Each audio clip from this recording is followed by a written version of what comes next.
following program is sponsored by Michael W. Smith. The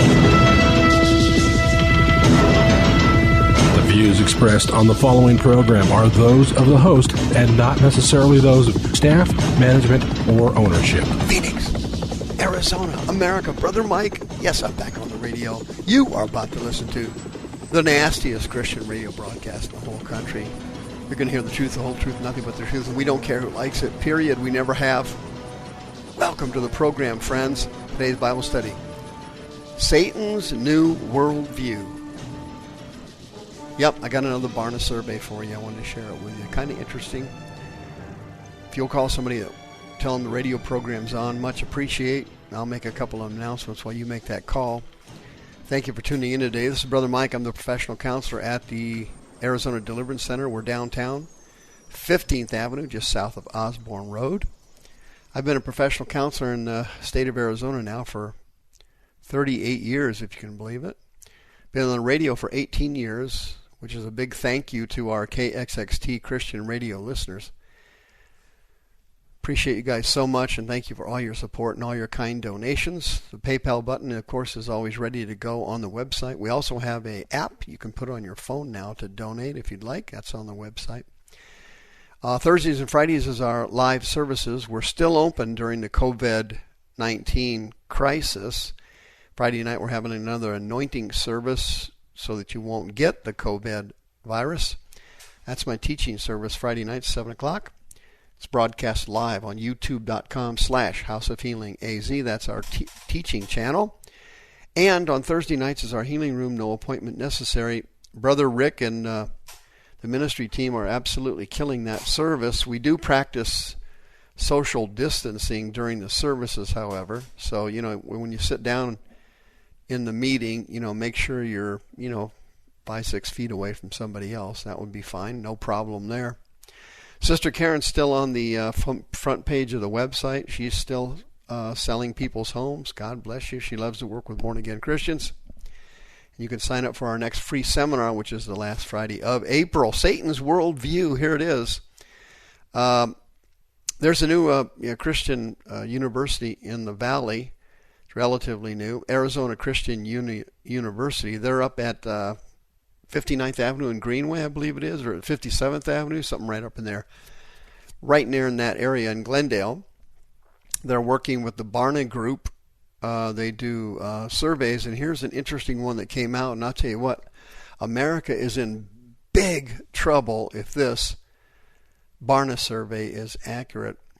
Quote, a new study shows that only 6% of Americans adhere to a biblical worldview. 6%. 6% of 350 million people? That's unbelievable. Quote, the American Worldview Inventory 2020 was the name of the study. And they asked 51 questions during their survey. Okay, and they were looking at believers, different types of believers. And the survey came out in the Christian Post. That's where I got it. The survey found that about a fifth of the congregants in evangelical Protestant churches, that's about 21%, held to a biblical worldview. You believe that? That's unreal. That means almost 80% of evangelicals do not believe the Bible and do not believe the view of the world according to Genesis through Revelation. That's incredible. You want to hear something even more bizarre? Only 16% of the charismatic or Pentecostal churches adhere to a biblical worldview. How's that possible? I'll explain that in a minute. Mainland Protestant churches, only 8% believed in a biblical worldview. Like the Christian Church, the Presbyterians, the Methodists, etc., etc. They surveyed Roman Catholics. You know what their percent was? 1%. 1% of Roman Catholics in the survey believed in a biblical view of humanity and the planet Earth. They also found in the survey that born-again Christians were 3 times more likely to have a biblical worldview than the average church-going type of believer. But that was still only 19% of them. How in the world can only 19% of born-again Christians believe in a biblical worldview? This is hard to believe. You think COVID-19 is bad? The moral decay in the United States makes COVID-19 look absolutely useless, like it's nothing. The moral decay in this country is inconceivable. Who would have ever dreamed the United States of America would ever be in this kind of condition? It's absolutely disgraceful. It's shocking, actually. I don't know if you're shocked at it, but I certainly am. The core principles of the Bible and Christianity in America have, quote, been in extensive decline, unquote, according to this survey. They also surveyed a group called, not the nuns, we've gone over that in a couple other surveys. These are called notional Christians. These are Christians that, see Christianity as something positive, but they like other religions or philosophies or different things. They also surveyed a bunch of these notional Christians, okay? They are defined, according to the survey, as those who profess Christ but lack a personal relationship. In other words, they're kind of like Jesus fans. But this is the largest percent of the population in the United States. 54% of Americans are notional Christians. Just 1% of these fake, unsaved Jesus fans, notional Christians, hold to a biblical world view. That's the same amount as Catholics. According to Barna, a quarter century ago, it was 12%. Translation, it crashed. What's the competing issue here? Well, according to the survey, postmodernism, Marxism, secular humanism, modern mysticism have now eclipsed Christianity in the United States. According to the survey, the dominant values of the current culture are acceptance, being accepted, being comforted, being in control, entertainment, entitlements, positive experiences, self-expression, freedom, personal freedoms, happiness. Can you imagine that?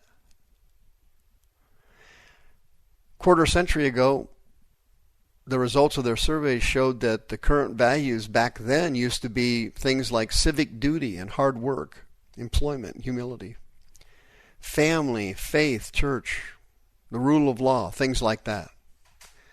You can see how Satan has stolen our minds. You see now how he's completely brainwashed us. Jesus mentioned it in Luke chapter 21. This is a famous chapter where Jesus mentions the tribulation, the second coming, and the future destruction of the city of Jerusalem by the Romans. He went through all of this, but when he got done, he switches subjects from the tribulation. He goes to the rapture. He switches from the second coming, the tribulation, and the Roman invasion in 70 AD. He goes to the rapture, and listen to what he says. It's unbelievable. Luke chapter 21, verse 34. Take heed to yourselves, lest at any time your hearts be overcharged with surfeiting and drunkenness and the cares of this life. The Greek word for cares there is merimna. It means anxieties of life. He said, don't be overcharged with the anxieties of this life so that day come upon you unaware. What day is he talking about? The second coming? No, the rapture. For as a snare it shall come on all them that dwell on the face of the whole earth. Watch and pray always, that you may be accounted worthy to escape all these things that shall come to pass, and to stand before the Son of Man. If you read the book of Revelations, friend, you should be shaking in your boots right now. You think COVID-19 is something. During the tribulation, people would be praying to have COVID-19. COVID-19 is light duty. COVID-19 is kindergarten. And it's Pop Warner. The plagues, the diseases, and the pestilences in the book of Tribulation, in the time of the tribulation, are off the hook insane. Those diseases can't be treated. Those plagues have no cure. If you want to escape all that through the rapture, Jesus said, make absolutely sure now that your hearts are not overcharged with what? With what? Drunkenness. With what? The anxiety of this life. Can you imagine it? Make sure.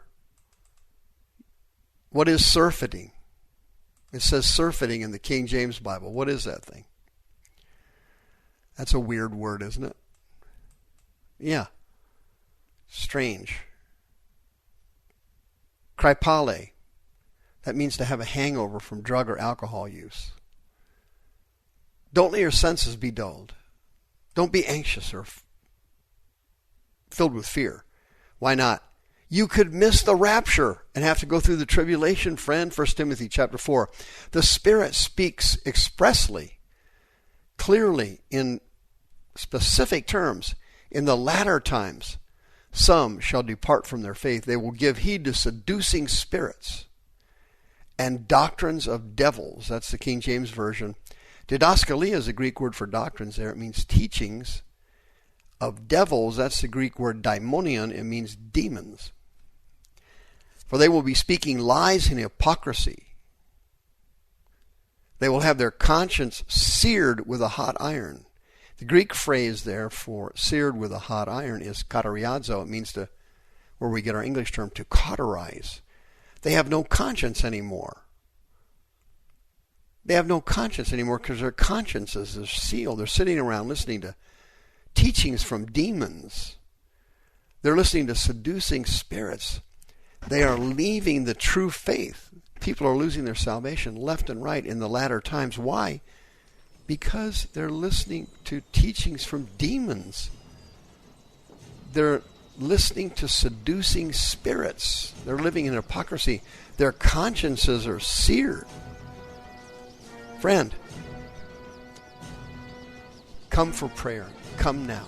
602-636-5800. The views expressed on this program are those of the host and not necessarily those of staff, management, or ownership. This program was sponsored by Michael W. Smith.